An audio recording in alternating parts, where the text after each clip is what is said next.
Bienvenidos y bienvenidas a esta serie de videos sobre fonoaudiología y disciplinas asociadas. Mi nombre es Jorge Silva, soy fonoaudiólogo, egresado de la Universidad de Talca y con estudios en la Universidad Estadual de Campinas en Brasil. Y hoy les vamos a hablar acerca de la eficacia que tienen los programas para la intervención temprana en los niños y niñas. Bien, esto es parte de una iniciativa que tiene de hace mucho tiempo la Universidad de Harvard sobre difundir aquellos resúmenes que ellos elaboran a través del Centro de el Niño en Desarrollo o Center of Developing Child, que es una serie de investigaciones que ellos resumen a lo largo de los años y que repercuten directamente en condensar un poquito la evidencia que existe para diferentes tratamientos, perspectivas y todo lo que tiene que ver en el desarrollo del ciclo vital infantil, sobre todo. Bien, vamos a pasar porque esto es algo más breve que en otros videos, pero que quiero que entiendan un poquito, sobre todo aquellos que trabajan en instancias que tienen que ver con la infancia temprana. Vamos. Bien, estos resúmenes que yo les digo son referencias en breve, en brief, de inglés, que elabora el Simposio Nacional sobre Ciencia y Política para la Primera Infancia en Estados Unidos y están comandados por la Universidad de Harvard. Bien, estos están disponibles gratuitamente en PDFs en inglés y en español e incluye también videos cortos de diversas temáticas en desarrollo infantil. Sería bueno, por ejemplo, que anotaran esto y lo pudieran ver porque estos videos están hechos por especialistas de renombre en esta materia. Pero en el caso mío yo lo que quiero es hacer un poco de desglose respecto a los programas en sí. ¿Por qué se estructuran los programas de intervención temprana? ¿En qué benefician a la sociedad? ¿En qué benefician al país? Y sobre todo, cómo las personas que trabajamos en áreas de salud y educación nos relacionamos mutuamente para diferentes niveles de intervención. ¿De acuerdo? Seguimos entonces.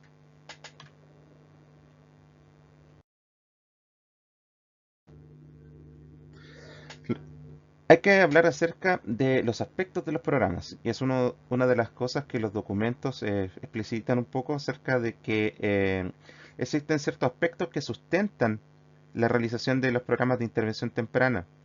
Y uno de ellos es que están trabajando para cimentar lo que vendría siendo el futuro del país.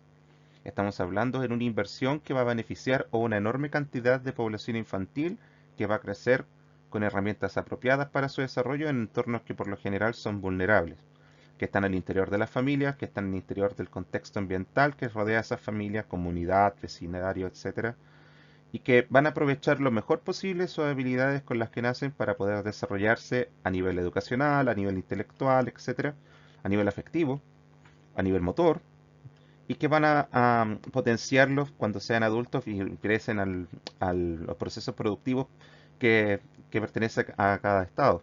¿Bien? Todo esto lleva décadas de investigación porque son programas de salud pública y de educación que deben fundamentarse con evidencia científica y con referencias cualitativas y cuantitativas también que ayuden a decir que sí, yo necesito, por ejemplo, a un equipo de rehabilitación integrado por un terapeuta ocupacional, fonoaudiólogo, fonoaudióloga, etcétera, o kinesiólogo o psicóloga escolar, etcétera, maestros parvularios, educadores diferenciales, etcétera, que estén dentro de un equipo de trabajo y que tengan a cargo grupos pequeños de niños y que esto impacte, por ejemplo, a futuro, en su bienestar. Bien, estos impactos, perdón, que se prolongarían hasta la edad adulta son los que se fundamentan para poder implementar un programa de intervención temprana. Ahora, estos programas de intervención temprana se basan en aquellos aspectos que fueron comprobados que son más urgentes de atender, lo que no significa que yo pueda estructurar un programa de intervención temprana enfatizándolo a las diferentes familias y niños y niñas dependiendo de sus necesidades, pero tengo que tener en cuenta estos aspectos para poder estructurarla bien, porque son los aspectos o características que mejor se estudiaron a lo largo de la literatura. Por lo tanto, necesitamos que estas actividades las tengamos que fundamentar en las ciencias del desarrollo infantil. Y aquí participan muchas profesiones. Participan pediatras, participan psicólogos, psicólogas educacionales, participan psicolingüistas, participan terapeutas ocupacionales, participan psicomotristas, etcétera, fonoaudiólogos, fonoaudiólogas, y están bajo una perspectiva de costo-efectividad, lo que significa que la cantidad de dinero que yo invierta tiene que rendir el doble o tal vez más de lo que se gastó para poder sustentarse como una política.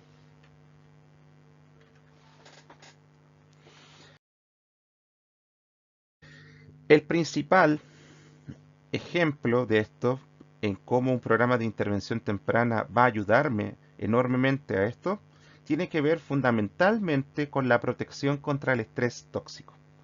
El estrés tóxico ambiental que sufren los niños y niñas que viven en entornos vulnerables es el que peor define lo que serán a futuro. Bien, para poder tener un servicio efectivo y gozar de las consecuencias de tenerlo, tenemos que desarrollar un entorno estimulante y fomentar redes de apoyo. Tener consideración de los periodos críticos del desarrollo cerebral en la niñez y en la primera infancia, además de proporcionar adultos responsables y responsivos, que ellos hablan también, que ofrezcan relaciones estables y afectuosas. Si no tenemos todas estas características, por lo general, estos programas de intervención temprana no van a funcionar adecuadamente, van a ser más costosos y también el tiempo valioso que existe en estas ventanas críticas del desarrollo infantil se va a desperdiciar. Es por esto que tenemos, por ejemplo, apoyar el desarrollo emocional, social y cognitivo, mitigar el impacto de la adversidad en esas personas e invertir en capacitación y entrenamiento de aquellos grupos de trabajo que conforman aquellos equipos de intervención temprana. Bien, por lo tanto, las instituciones que están ligadas a la acogida y la protección infantil son las que deben tener en cuenta esto. Y una inversión que mejore los resultados estadísticos nacionales va a permitir dar cuenta de que el estrés tóxico no va a afectar de la manera en como afectaría si no existiera el programa de estimulación temprana. Bien, por eso es muy importante que a la hora, por ejemplo, de pedir trabajo, a la hora de hacer un proyecto o de justificar un concurso público, nosotros tengamos en cuenta esta característica, porque es por lejos la que mayor define los riesgos al momento de implementar o no un programa de intervención temprana. Como prueba, en el PDF que existe de la Universidad de Harvard, se muestra que las fuentes de estrés tóxico más prevalentes en los niños pequeños, y que en Chile también lo vamos a ver, son las siguientes. El maltrato, que son 75 de cada 1000 casos. El abuso parental de sustancias, con un 98, hablemos casi de uno de cada 10 casos. Y la depresión postparto, que es importantísimo tenerlo en cuenta ya que son 130 niños por cada 1000 casos. O sea, estamos hablando de más de uno de cada 10 niños. Estas son las principales fuentes de estrés tóxico y van a definir, por ejemplo, en que las relaciones de apoyo y los entornos que se van a volver seguros, o al menos se intenta que sean más seguros, van a poder mejorar los resultados para todos esos niños, pero sin considerando específicamente a los que son más vulnerables, puesto que entre el 75 y el 130 de cada 10 de 100 niños, perdón, 1000 niños de menos de 5 años, en el ejemplo de los Estados Unidos, viven en hogares donde al menos uno de tres precipitantes comunes de estrés podría afectar negativamente su desarrollo. Y esto de uno cada tres lo voy a explicar ahora en la próxima diapositiva. Aquí, por ejemplo, existe una página que se llama Early Childhood Matters Online, que es uno de los entes principales que hace investigación en lo neonatal y en lo pediátrico, principalmente de lo que es primera infancia. Y aquí definen, por ejemplo, que la depresión postparto está definida como una depresión que ocurre entre el comienzo del embarazo y el periodo postparto. Y es un problema significativo de salud pública que afecta a las mamás, a sus hijos y a todos los miembros familiares, pero tiende a estar bajo el radar en términos de detección y tratamiento. En Chile, se ha mostrado que existen alrededor de un 10% de mujeres embarazadas que sufren de depresión postparto versus el 13% que hablamos anteriormente. Sin embargo, y aquí es donde tengo que hacer hincapié, esto puede incrementarse en uno de cada tres si se consideran los síntomas de ansiedad. Lo que significa que si pasamos de uno de cada 10 a uno de cada tres, obviamente cualitativamente hablando y cuantitativamente hablando, hablamos de un incremento significativo en el riesgo. Imagínense también si nosotros consideráramos otras variables en esta estadística, por ejemplo, las madres de los niños que estuvieron expuestos a sustancias durante el embarazo. Hablemos, por ejemplo, del síndrome alcohólico fetal o aquellas personas que están recibiendo un diagnóstico de un trastorno del neurodesarrollo o bien de una neurodiversidad que requiere mucha intervención, como en el caso del autismo. No, no sé si en la ley TEA se especifica que esto va a estar así, pero debió haberse tenido en consideración, y espero que haya sido así, y estoy fe que fue así, que esta estadística tiene que verse involucrada porque el estrés tóxico en aquellas madres de niños pequeños con trastorno del espectro autista o condición del espectro autista tienen una mayor prevalencia o incidencia, dependiendo del estudio, de depresión postparto. Y eso va a influir negativamente en su desarrollo biopsicosocial. Y es probable también que sume, además de los problemas derivados a nivel de estructura y función del autismo, otros de carácter eh, de participación, de actividades sociales y todo lo que interactúe entre ellos y el ambiente. O sea, nosotros no solamente estamos hablando de riesgos inherentes a estas cosas, sino que también de una mochila que se suma adicionalmente. Y como estamos hablando de infancia temprana y de ventanas críticas del desarrollo infantil, esto debiese estar considerado y debiese haber un mejor servicio o garantizar un servicio que logre excelencia constante para poder definir y estar dentro de lo que se supone son estándares en las políticas de intervención temprana. Las implicaciones de estas políticas tienen que tener en cuenta que hay una retención y valoración de profesionales que deben ser altamente capacitados en intervención temprana, porque es crucial para el éxito de los mismos. Quiere decir que nosotros tenemos que llevar a escala efectivamente todo lo que estamos hablando, porque de lo contrario la calidad de la implementación va a perder eficacia. Y esto es muy relevante porque se pierde mucho en implementarlo y se pierde el tiempo que podría haber sido en estimulación. Como estamos hablando de ventanas críticas del desarrollo, el tiempo que se pierde en estimulación respecto al tiempo en que avanza el desarrollo del ciclo vital del niño puede ser crucial en definir aspectos a futuro. Y es por eso que no se puede desperdiciar tiempo. Bien, por lo tanto, deben adoptar múltiples estrategias y garantizarse como una política de todos los estados. En Chile tenemos, por ejemplo, el Chile Crece Contigo, pero también existen otras iniciativas que están a cargo de asociaciones de padres y también de las municipalidades. Cuando se articulan en conjunto, se está hablando de una política a nivel global. Y esa política principalmente descansa en los ministerios de salud, pero también en aquellos ministerios que están asociados a aquellos sectores donde se interviene tempranamente, que vamos a ver más adelante.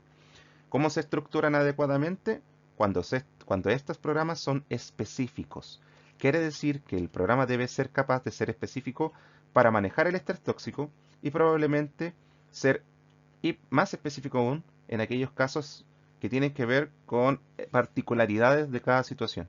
Por ejemplo, podríamos estar hablando de la ansiedad extrema que sufre un niño que tiene una familia que abusa de sustancias versus un niño que inherentemente sufre de ansiedad por evitación, producto de ser, por ejemplo, de tener un síndrome como el síndrome Cri-du-Chat, donde los niños sufren una ansiedad muy fuerte.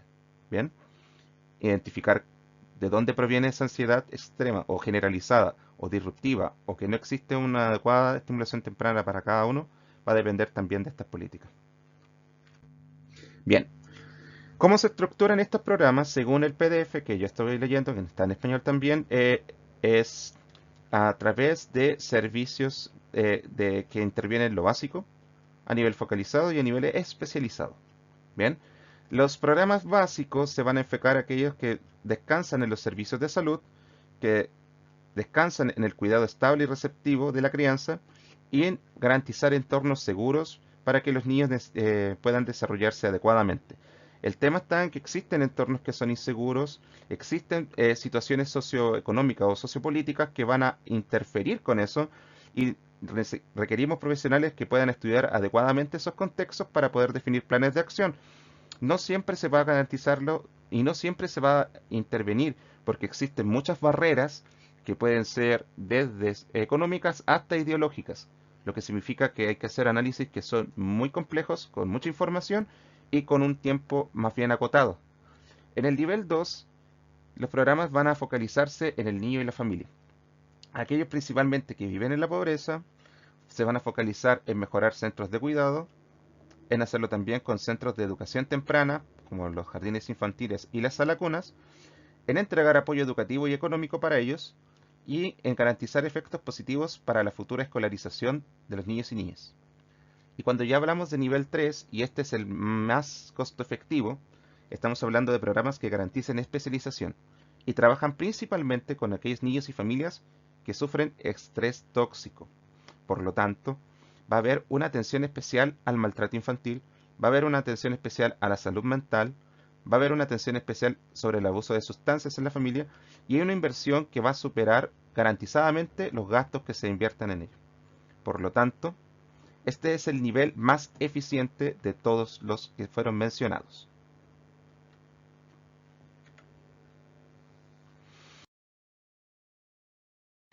Aún así, van a existir factores que la vuelven efectiva. Y en esto tenemos que hacer hincapié en que aquellos programas deben contar con un personal calificado y compensado, trabajar con grupos pequeños de niños, no montones, garantizar entornos lingüísticamente enriquecedores, y aquí hacemos hincapié en la fonoaudiología, ya que garantizar entornos lingüísticamente enriquecedores requiere de análisis, de evaluaciones, de estandarización, de seguimiento y de muchas otras cosas que tienen que ver con el lenguaje, que principalmente son manejados por los fonoaudiólogos y que pueden constituir una especie de subequipo de trabajo que implique los otros profesionales que trabajan indirectamente también esta parte para poder garantizar este punto que vuelve efectivo un programa de intervención temprana. También debemos garantizar que los entornos físicos sean seguros. De nada les sirve implementar en una plaza un montón de máquinas de ejercicios si no existe mantención a esas máquinas. Y por último, debemos garantizar interacciones cálidas y receptivas entre los niños y los adultos. De nada sirve tener un entorno lingüísticamente enriquecedor si no existen intervenciones cálidas, por lo que el apego y el desarrollo emocional van a tener un hincapié muy fuerte. Podemos intervenir lingüísticamente para poder favorecer un desarrollo emocional adecuado y podemos intervenir al revés, un desarrollo emocional adecuado para favorecer entornos lingüísticamente enriquecedores. Todo tiene una interdependencia, es por así decirlo como una mirada más transaccional de nuestra labor. Y esto va a tener hincapié no solamente en el Chile 13 contigo, sino que también en otros tipos de trabajo, sobre todo en aquellos que trabajan en grupos, puede ser en clínicas, puede ser en centros integrales de salud, puede ser en centros médicos como tal, y que tienen justificación cuando se trata de implementar un equipo interdisciplinario o, en lo mejor de los casos, transdisciplinario. Como ven, esta política que se desglosó desde la Universidad de Harvard es del año 2009, lo que significa que tenemos cerca de 14 años donde esto ya se publicó. En Chile recién se está viviendo un cambio de paradigma, me atrevería a decir, de, desde la creación del decreto del 2015, el decreto 83, para el diseño universal de aprendizaje y ahora más aún con la ley TEA, lo que significa que tener en cuenta estos puntos debiese descansar también en aquellos profesionales que trabajan dentro de lo que es intervención temprana, puesto que en muchos casos, dependiendo de la neurodiversidad, van a ir favoreciendo unos puntos sobre otros. Y eso debiese comunicarse a las familias para poder aumentar la autoeficacia al momento de trabajar con ellas. El profesional debe sentirse capaz de poder tomar estos puntos que no se ven nada fáciles, ahora sí tomamos conciencia de ello, pero también garantizarle a las familias que son suficientemente capaces de ser susceptibles al entrenamiento y de ver mejoras en su calidad de crianza, en su calidad de vida, en su calidad de interacciones a nivel comunicativo social, en su calidad de salud a nivel motora, a nivel estructural y funcional, etcétera. Es por esto que los programas de intervención temprana se justifican, pero mantener la atención en estos puntos va a garantizar que eso siga permanente en el tiempo. Y es por eso que estructuré este video para poder realizar ese análisis y decirle a todas las personas que nos ven, que sean de alguna carrera de la salud o de educación, o también dentro del área de las ciencias sociales, que trabajen juntos y puedan, a través de un trabajo en equipo, lograr mantener estos puntos deliberadamente y definitivamente trabajados. Bien, eso creo que ha sido todo. No sé si tengo otra diapositiva más, creo que es la última. Nos vemos entonces en un próximo video.